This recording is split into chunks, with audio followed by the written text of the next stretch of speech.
तो दोस्तों third part यहाँ से स्टार्ट होता है और नगम्मा कहते हैं कि तुमको लगता है क्या दुष्यंत किसी को मार सकता है। लोग कुछ भी कहते हैं, यह बेचारा तो शादी भी करना नहीं चाहता था, लेकिन इसका माँ इस दुनिया में न रहे इसीलिए इसने शादी कर लिया। जाजी ने कहा भगवान ने मुझे मौत का इशारा दिया था, इसीलिए मुझे बहुत ही ज्यादा डर लग रहा है। अब जाजी के लिए नगम्मा महामृत्यु मंत्र करवाता है। रिचुअल के बाद पंडित जी समझा देते हैं अब तुम्हारे पास कोई भी बुरा आत्मा नहीं भटकेगा। अगर इसके बाद भी तुम्हें कभी डर लगे तो मृत्यु मंत्र तुम जप लेना। इसके बाद दुष्यंत जाजी से पूछता है कि अब तो तुम्हारा डर चला न गया। फिर जाजी कहती हाँ अब डर मेरा चला गया। अब वो महेश को प्रसाद देने के लिए अंदर जाता है, तभी उसे दुष्यंत को आवाज सुनाई देता है। फिर दुष्यंत भागते हुए महेश के रूम में जाता है। फिर दुष्यंत देखता है कि बेड पर पड़ा हुआ महेश के लाश था। इस घटना के बाद घर में सभी लोग के डर लगने लग जाता है कि पंडित जी के बात सच हो रहा है। घर में 5 मौत हो गया, अब एक और मौत होगा। घर में सभी लोग डरे हुए थे, लेकिन घर में सबसे ज्यादा डरा हुआ जाजी था, क्योंकि भगवान ने उसके मौत के इशारा दिया था, इसलिए जाजी लगातार महामृत्यु जल का मंत्र पढ़ रहा था। फिर रात में नगम्मा देखती है कि महेश को लाश को कुछ लोग मिलकर खोज रहे थे। फिर महेश के लाश तर सभी लोग मिलकर जाते हैं। फिर दुष्यंत पूछता है कि तुम लोग मिलकर मेरे भाई को लाश को क्यों खोज रहे हो। तभी उसमें से एक महांतेश नजर आता है और वो कहता है कि ये लोग मेरे कहने पर लाश को निकाल रहा है और मुझे शक है कि इसका मर्डर हुआ है। सब सोचने लग जाते हैं कि यह बात पुलिस को किसने बताया। फिर थोड़ी देर के बाद पता चल जाता है कि यह सब बात पुलिस को जाजी बताया और ऑफिसर महांतेश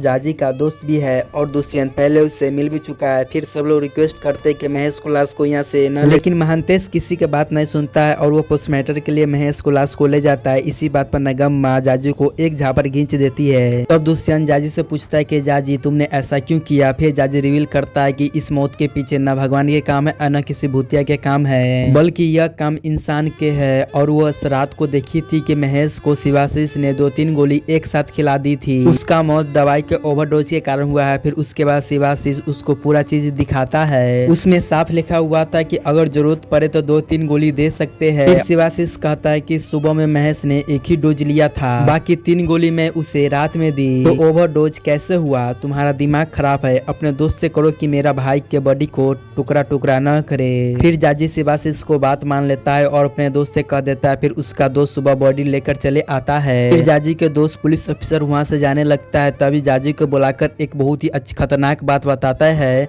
कि तुमने जब मुझे पोस्टमार्टम रोकने के लिए कहा था उससे पहले पोस्टमार्टम हो चुका था और तुम्हारे फैमिली के सामने मैंने झूठ बोला था कि पोस्टमार्टम नहीं हुआ है, क्योंकि डॉक्टर का शौक है कि इसका मौत किसी ने किया है और शाम को रिपोर्ट आएगा, मैं तुझे बता दूंगा। फिर जाजी ने अपने ससुर का चुपके के मेडिकल रिपोर्ट भी ले आया था। फिर महांतेश उस रिपोर्ट को लेकर वहाँ से चले जाता है। फिर जाजी को एक बात याद आता है कि कल महेश शिवाशीष से कह रहा था कि मुझे आज पुष्पावती को एक लेटर मिला है। जाजी को लगता है शायद उसमें कुछ काम को बात मिल जाए। फिर जाजी महेश के रूम में चले जाता है उस लेटर को खोजने के लिए, लेकिन उस रूम में कुछ भी नहीं मिलता है। उसका सारा सामान निकाल कर बाहर जला दिया। जाजी बाहर निकलती है तो ताई माँ से पूछती कि क्या चीज का आ गया था। फिर ताई माँ बोलती है कि महेश भैया अपने इसीलिए उसका पूरा सामान को जला दिया गया है। ताई माँ खेत में से ही सारा सब्जी को लेकर आती है। फिर उसके बाद इसमें से जाजी को एक सब्जी सबसे अलग लगता है, उसको उठा लेती है। जाजी उस सब्जी को हाथ में उठाकर ताई माँ से पूछती है कि क्या कौन सा सब्जी है। फिर ताई माँ उस सब्जी को तुरंत ही नीचे गिरा देती है और तुरंत उसका हाथ धोवा देती है और बताती है कि यह सब्जी गोरी गंडे है, यह बहुत ही ज्यादा जहरीला होती है। तब जाजी पूछती है कि आपने इसको यहाँ पर क्यों लाया है। तब ताई माँ बताती है इसका पाउडर बनाकर एक चुटकी चाय में रखकर पीने से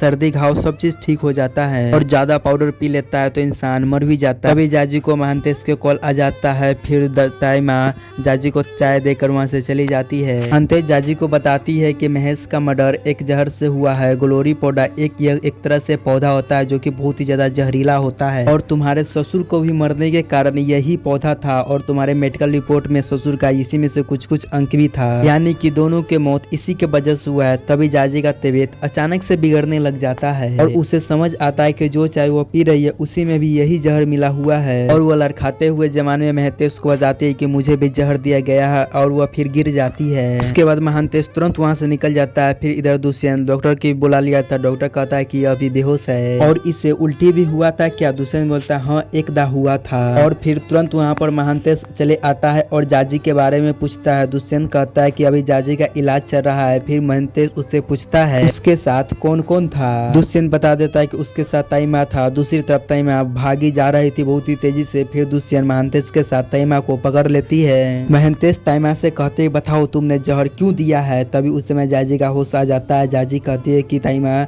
मुझे बचा लिया है, ये कुछ भी नहीं मुझे किया है। असल में जाजी जब जमीन पर गिर कर तड़प रही थी तभी उस समय ताइमा आके उसे जड़ी बूटी पिला देता है और इसी के कारण से जाजी को उल्टी भी हो जाता है और वो बच जाती है। फिर वो लोग पूछते हैं कि तुमने कुछ भी नहीं किया तो यहाँ से भाग क्यों रही थी। फिर वो बताते हैं कि जड़ी बूटी पिलाने से जाजी को सिर्फ एकदा ही उल्टी हुई थी और मैं और जड़ी बूटी लाने के लिए भाग रही थी। फिर जाजी कहती है कि गलती मेरी ही थी, मैंने ही गलती से गौरी गड्ढे वाला पौधा अपने चाय में मिला लिया था। लेकिन जाजी सभी से झूठ बोल रही थी। लेकिन यहाँ पर रिवील होता है कि दोस्तों नगम्मा ने ही जाजी को चाय में जहर मिलाया था। फिर जाजी ठीक होकर नगम्मा के पास जाती है तो नगम्मा उससे डर रही थी क्योंकि जाजी सबको सच्चाई न बात न बता दे। लेकिन वो अभी किसी को भी कुछ नहीं बताते। फिर इसके बाद हम देखते हैं कि सभी लोग तैयार होकर मंदिर जा रहे थे लेकिन नगम्मा घर पर ही रुक गई। उसका कहना था कि उसका तबीयत थोड़ा ठीक नहीं है। बाकी सभी लोग मिलकर मंदिर पे चले गए। इधर जाजी दुष्यंत से कहते हैं कि मैं 1 मिनट में आ रही हूँ। अब फिर इधर देखते हैं कि नगम्मा जाजी को मारने के एक नया ही प्लानिंग कर रही होती है। लेकिन नगम्मा को अचानक से वो जहर वाला डिब्बा नहीं मिल रहा था। तभी उस जगह जाजी आकर कहती है कि इसी डिब्बा को न तुम लोग खोज रहे थे। फिर वो नगम्मा से सब कुछ बताने के लिए कहते कि आप सबको क्यों मार रहे थे। फिर हमें यहाँ पर पता चलता है कि नगम्मा को इम्पैरिक है यानी नासिक इम्पैरिक डिसीजन। ऐसे लोग खुद को सबसे ऊपर समझते हैं और दूसरे से वो लोग सबसे अच्छा अपने आप को समझते रहते हैं। दूसरे को दर्द को और इमोशनल को इसको समझने के अंदर फील होता ही नहीं है। तो नगम्मा बचपन से ही खुद को रानी की तरह समझती थी और सबसे कहते थे कि उसको रानी ही कहकर पुकारे और अपने फ्रेंड सर्कल में वो सभी को डोनेट करते थे, लड़कों को भी। लेकिन वो सबको कहती थी कि वो मेरे ही कहने पर सब चले।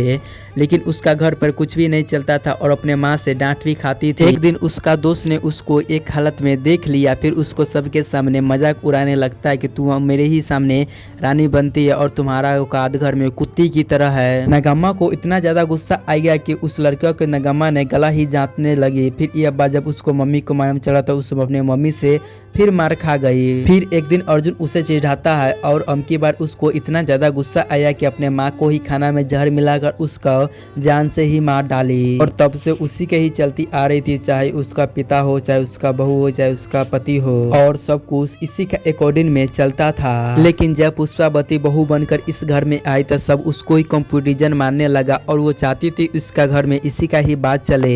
इसलिए वो खुद को इस घर के हिसाब से सीख ली थी और पूजा वूजा करना भी वो सीख ली थी और वो इस घर के रूल भी जान ली थी। कुल मिलाकर नगम्मा के जगह वो लेने वाली थी। एक दिन वो नगम्मा से कहती है कि आपके ही तरह मेरा अब इस घर में सब बात सुनता है, नौकर से लेके घर तक सभी आदमी। आप इस घर के चाबी दे दीजिए और आप मेरा बात नहीं मानी तो मैं इस घर को तोड़ दूंगा। फिर एक दिन रात में जाकर नगम्मा पुष्पावती को जगाती है और पुष्पावती से कहती कि मुझे तुमसे बात करना है और उससे बुलाकर उस कुएं के पास में ले जाती है और कहती है मैं इस घर में हमेशा के लिए रानी थी और मैं तुम्हारे कहने पर नहीं चलूंगा और इसीलिए मैं इस कुआं में कूद कर जान देने वाला हूँ। तो पुष्पावती कहती नहीं माँ जी आप ऐसा नहीं कीजिए। फिर नगम्मा कहती है नहीं तो तुम इस कुआं में खुद कर जान दे दो और उसको कुआं में धकेल देती है। लेकिन यह सब नजारा चारों लता देख ली थी। फिर वो अगले सुबह कहती है कि मैंने आपको रात को सारा काम करते हुए देख लिया था और मेरा बच्चा न होने के कारण आप ही हो। आप ही मुझे दवाई दे रही थी जिससे वजह से मेरे को बच्चा नहीं हो रहा था। इसी बात पर नगम्मा को एक थप्पड़ मार देती है और कहती है कल इस घर में पुलिस आएगा और धमकी देकर यहाँ से वह चली जाती है। लेकिन रात पे सोते समय चारों लता पर मिट्टी का तेल डालकर उस पर आग लगा दिया और जिंदा ही जला दिया उसे। किसी को भी इसके बारे में सच्चाई बात पता चलता तो उसे वह जान से उसे इसी तरीके से मार डालती थी। और जाजी भी इस बात को पता लगा रही थी इसीलिए उसको मारने के लिए चाह रही थी और घर में किसी को भी शक ही नहीं होता क्योंकि पहले से ही माहौल बना था। फिर हम उस टाइम पर एक बात को नोटिस करते कि सामने महान तेज शेख जाजी बात कर रहा है तो घर में कौन है जिससे नगम्मा अपनी पूरी कहानी उसे सुना रही है। तभी दूसरी वाली जाजी कहती है कि अपना गलती छुपाने के लिए भगवान के क्रोध बताकर सबको डराती रही। तभी नगम्मा कहती है कि भगवान ही चुप है तो तुम कौन होती है बोलने वाली। तभी उस समय भगवान का रियल फेस रिवील होता है कि यही भगवान नगम्मा कौन है जो कि जाजी के रूप लेकर नगम्मा को सजा देने के लिए यहाँ पर आई हुए थे। नगम्मा उसे देखकर एकाएक चौंक जाती है और सिरी पर पैर छिलपने के कारण से उसका कपार पर चोट लग जाता है और वह उसी जगह पर मर जाती है। फिर कुछ घंटे के बाद दुष्यंत अपने जाजी के साथ आता है तो वो देखता है कि घर पर उसकी माँ की मौत हो चुकी थी और सब लोग उसे भगवान की अति समझकर मान भी लेते हैं। दोस्तों इसी के साथ में यह कहानी यहाँ पर पूरा खत्म हो जाता है। तो आपको यह वीडियो कैसा लगा है आप कमेंट करके हमें जरूर बता दीजिएगा। और चैनल को सब्सक्राइब करना ना भूले। जय हिंद, जय भारत।